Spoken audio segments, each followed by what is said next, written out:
प्रिय साथियों, आज हम सुनेंगे शीतला माता की व्रत कथा। शीतला माता की पूजा सनातन धर्म में विशेष रूप से स्वास्थ्य और रोगों से रक्षा के लिए की जाती है। शीतला माता के व्रत करने से चेचक, फोड़े, फुंसी, बुखार और त्वचा रोगों से रक्षा होती है और घर परिवार में स्वास्थ्य, शांति और सुख बनाए रखने के लिए उनकी पूजा आराधना की जाती है।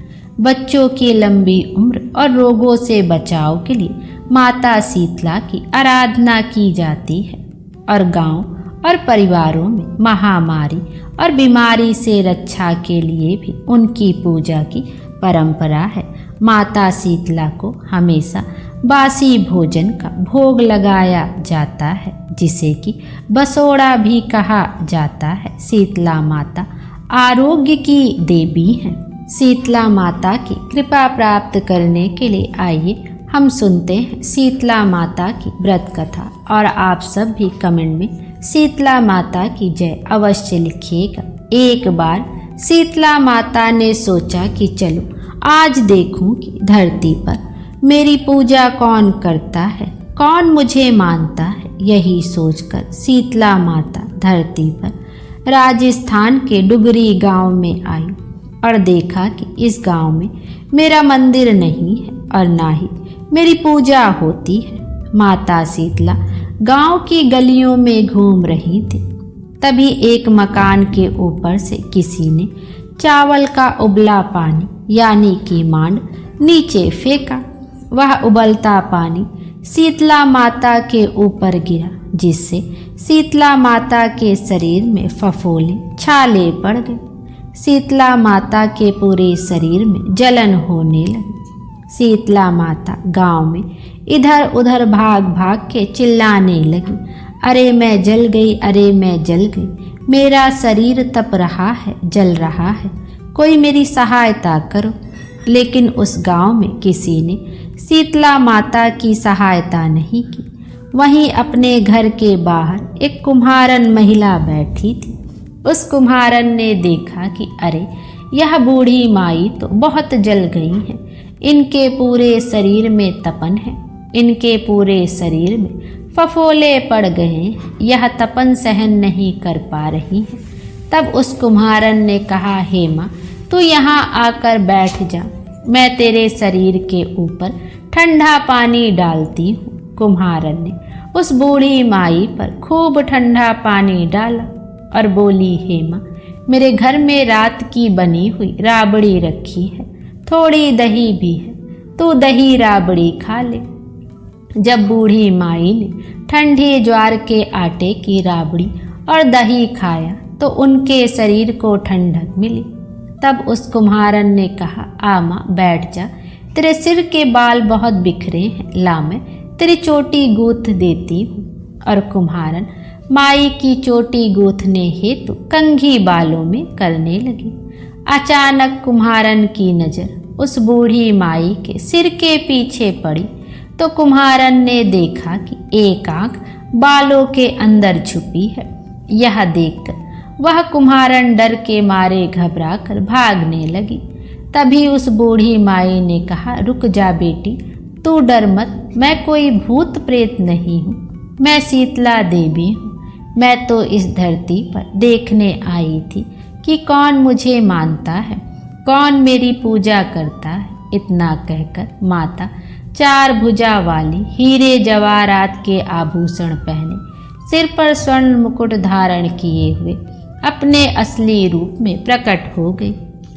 माता के दर्शन कर कुम्हारन सोचने लगी कि अब मैं गरीब इन माता को कहाँ बिठाऊं। तब माता बोली, हे बेटी तुम किस सोच में पड़ गई। तब उस कुम्हारन ने हाथ जोड़कर आंखों में आंसू बहाते हुए कहा, हे माँ मेरे घर में तो चारों तरफ दरिद्रता बिखरी हुई है, मैं आपको कहाँ बिठाऊं।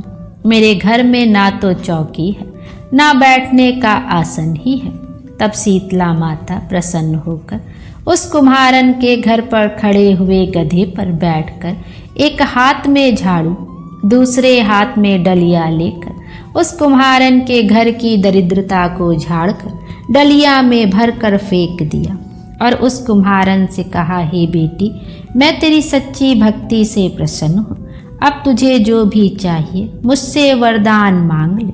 तब कुम्हारन ने हाथ जोड़कर कहा, हे माता, मेरी इच्छा है अब आप इसी डुगरी गांव में स्थापित होकर यहीं निवास करें और जिस प्रकार आपने मेरे घर की दरिद्रता को अपनी झाड़ू से साफ कर दिया, ऐसे ही आपको जो भी भक्त होली के बाद की सप्तमी को भक्ति भाव से पूजा कर अष्टमी के दिन आपको ठंडा जल, दही व बासी ठंडा भोजन चढ़ाए, उसके घर की दरिद्रता को दूर करना एवं आपकी पूजा करने वाली महिला का अखंड सुहाग रखना, उसकी गोद हमेशा भरी रखना। साथ ही जो पुरुष शीतला अष्टमी को नाई के यहाँ बाल ना कटवाए और आपको ठंडा जल चढ़ाकर, नारियल फूल चढ़ाकर परिवार सहित ठंडा बासी भोजन करे, उसके काम धंधे व्यापार में कभी दरिद्रता न आए।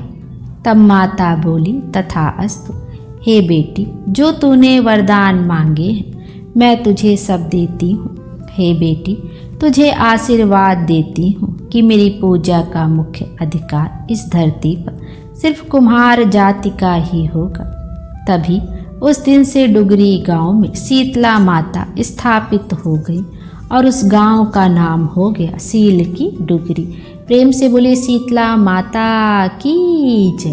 प्रिय भक्तजनों, अब शीतला माता की एक अन्य कथा का भी श्रवण करते हैं। एक राजा थे जिनका नाम था इंद्रधुम्न। वह एक उदार और गुणी राजा थे।